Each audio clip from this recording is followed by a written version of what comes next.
Assalamualaikum warahmatullahi wabarakatuh. Alhamdulillah wa syukrulillah, nasta'inuhu wa nastaghfiruhu, wa a'udzu billahi min syururi anfusina. Asyhadu an la ilaha illallah, asyhadu anna Muhammadan abduhu wa rasuluh. Allahumma shalli wa sallim ala Muhammad wa ala ali Muhammad kama shallaita ala Ibrahim wa ala ali Ibrahim innaka Hamidum Majid. Amma ba'du, kita teruskan taklim perihal basmalah. Ini serial yang ke-7 sebagai sambungan yang ke-6 perihal sebutan Allah. Untuk serial ke-7 ini kami beri judul, ya terserah Anda siapa nama yang maha itu. Itu kami kutip dari mereka, ya. Jadi kata mereka memang Allah itu milik Islam. Jadi mereka sendiri karena ngikut aliran filsafat Judaism tidak ada tradisi menyebut nama, hanya dikenal dengan the God atau the Lord itu.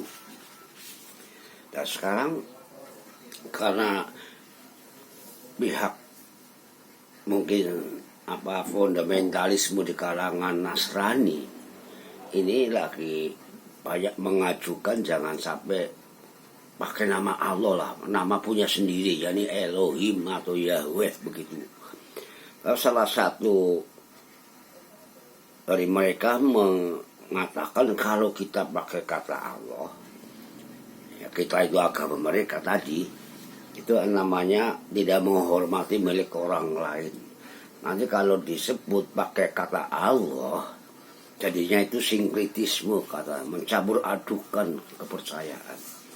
Tapi bagi para evangelis atau penginjil Indonesia, antara lain disebutkan bahwasanya bahwa siapakah nama sang pencipta itu. Kontroversinya sekitar pemakaian nama Allah dalam Alkitab ya ini. Makanya ada jawaban begini. Jadi jika Alkitab bahasa Indonesia itu menggunakan kata Allah untuk nama sang pencipta, itu berarti roh Allah sedang menyiapkan umatnya yang berasal dari golongan lain. Itu soalnya maksudnya yang muslim ini katanya lagi disiapkan supaya bisa menerima penginjilan ini, karena mereka tidak perlu harus membuang Allah, makanya untuk mendapatkan nama sang pencipta yang baru. Jadi orang-orang mereka itu seolah merasuki umat Islam, ya sama Tuhan kita ya Allah, Allah begitu, katanya anggap nama itu dipakai buatnya kan. Itu mungkin sinkretisme yang halus yang luar biasa, sebagaimana dekret tahun 300 abad keempat waktu itu, 300-an, bahwa Kaisar mendekretkan lahirnya Isa, Natal Isa itu 25 Desember disamakan dengan matahari supaya pemuja dua-duanya bisa bertoleransi atau bersinergi atau saling mengiyakan. Jadi orang-orang penyembah matahari setelah ketemu 25 Desember juga ternyata lahirnya Tuhan Yesus katanya. Nah, makanya nanti merasanya bersama mereka. Hanya orang Nasrani yang bekas pemuja berhala juga, dewa matahari juga rasanya ya gitu-gitu aja. Jadi sama rata sama rasanya gitu. Nah inilah yang namanya mungkin salah satu ciri sinkretisme. Diaduk begitu rupa.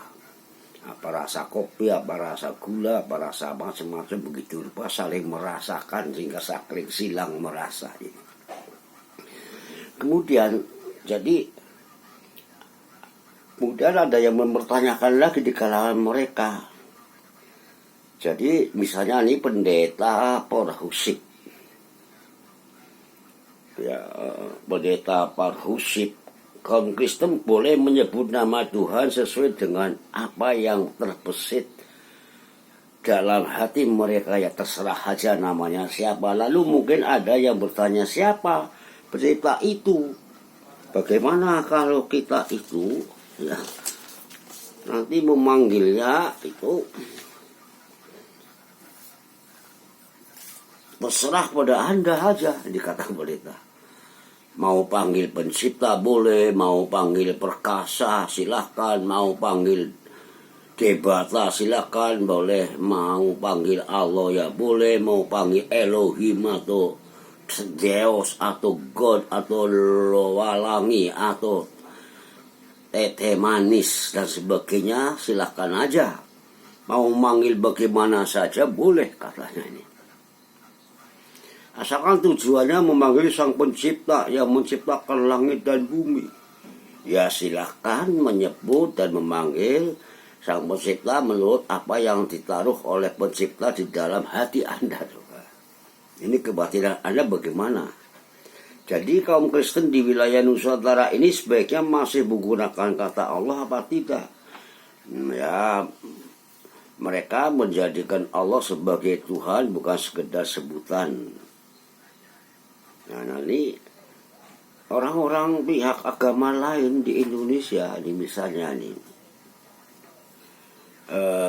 bahwasanya di Bali misalnya ini, kaum Hindu juga keberatan atau memprotes penggunaan nama Tuhan oleh kaum Kristen yang dimiripkan dengan sebutan Tuhan dalam agama Hindu, seperti Sang Hyang Yesus itu, Sang Hyang Allah Aji, Ratu Biang Maria, dan sebagainya. Ya, ada di majalah Media Hindu edisi November 2011, di sana bisa dilihat ini. Nah, disinilah permasalahan kita ini. Yesus itu sendiri disebutkan asal usul istilah kata homoousios. Dia orang yang dianggap kemasukan Sang Maha itu nanti disebut Yusius, nanti bahasanya Yesus. Kalau barang-barang disebut sakti, katanya. Sakti itu seolah barang itu kemasukan sesuatu kekuatan gaib, jadi menjadi sakti. Nah, ini yang namanya manunggaling Sang Maha dengan Sang Pencipta, inilah menjadi permasalahan dalam teosofi ataupun di tasawuf maupun di aliran kebatinan ini. Jadi terserah aja, katanya. Ini menjadi muskilah kita. Mudah-mudahan kita umat Islam ini dalam sekedar mengenal perbandingan, ya,